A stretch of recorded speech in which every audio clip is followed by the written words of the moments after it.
पिछले वीडियो में हमने आपको बताया फ्यूचर परफेक्ट टेंस के अफर्मेटिव सेंटेंस की वॉइस। अब इस वीडियो में आपको बताने जा रहे हैं फ्यूचर परफेक्ट टेंस के निगेटिव सेंटेंस की वॉइस कैसे बनाई जाती है।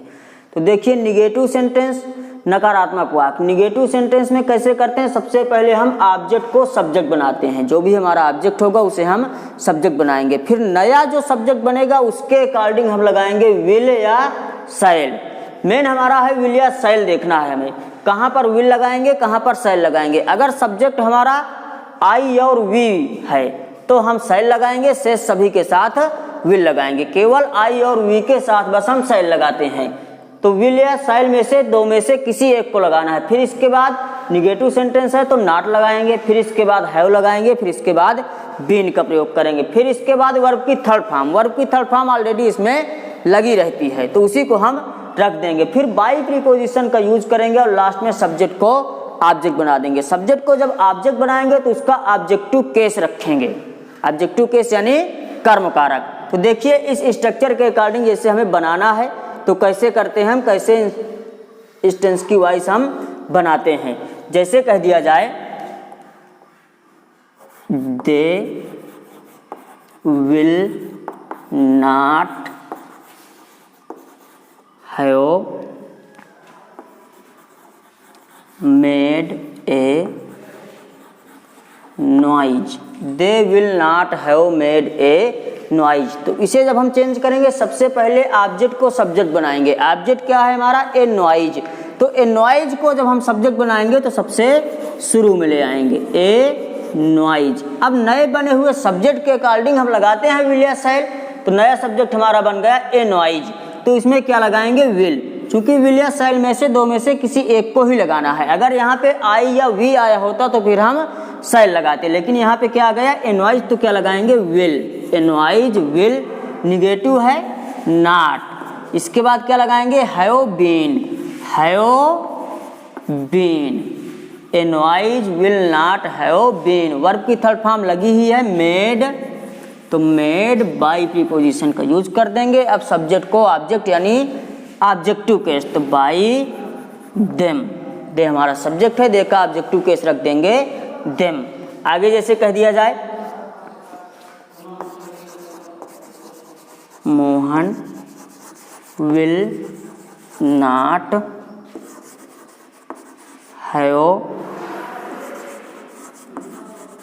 Taken T.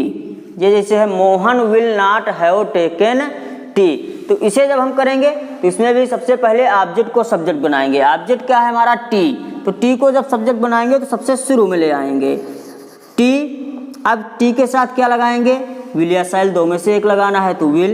तो टी विल, निगेटिव है नॉट। इसके बाद क्या लगाते हैं हैव बीन, तो नॉट हैव बीन।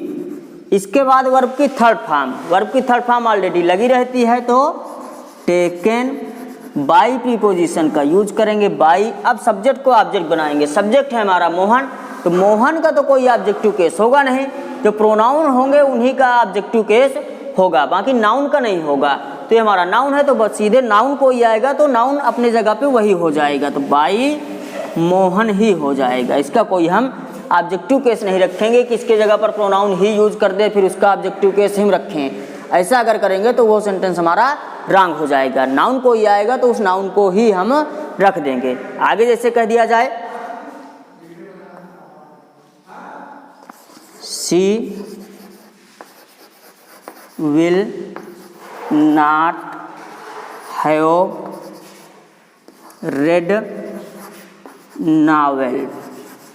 ये जैसे है she will not have read novel. तो इसे जब चेंज करेंगे इसमें भी सबसे पहले हम ऑब्जेक्ट को सब्जेक्ट बनाएंगे। ऑब्जेक्ट अधिकतर सभी सेंटेंसों में हमारा कहाँ होता है, सबसे लास्ट में। तो सबसे लास्ट में क्या है नावेल। नावेल को हम सब्जेक्ट बनाएंगे यानी सबसे शुरू में ले आएंगे नावेल।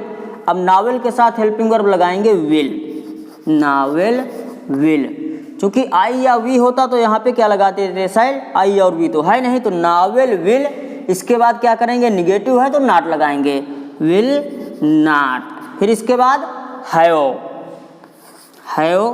फिर इसके बाद स्ट्रक्चर के अकॉर्डिंग हमें चलना है। हैव के बाद क्या है बीन, बीन। फिर वर्ब की थर्ड फॉर्म रेड, तो रेड बाई प्रीपोजिशन का यूज करेंगे। बाई, अब सब्जेक्ट को ऑब्जेक्ट बनाएंगे। सब्जेक्ट क्या है? सी। तो सी को जब ऑब्जेक्ट बनाएंगे तो इसका ऑब्जेक्टिव केस रखेंगे। इसका ऑब्जेक्टिव केस क्या होता है?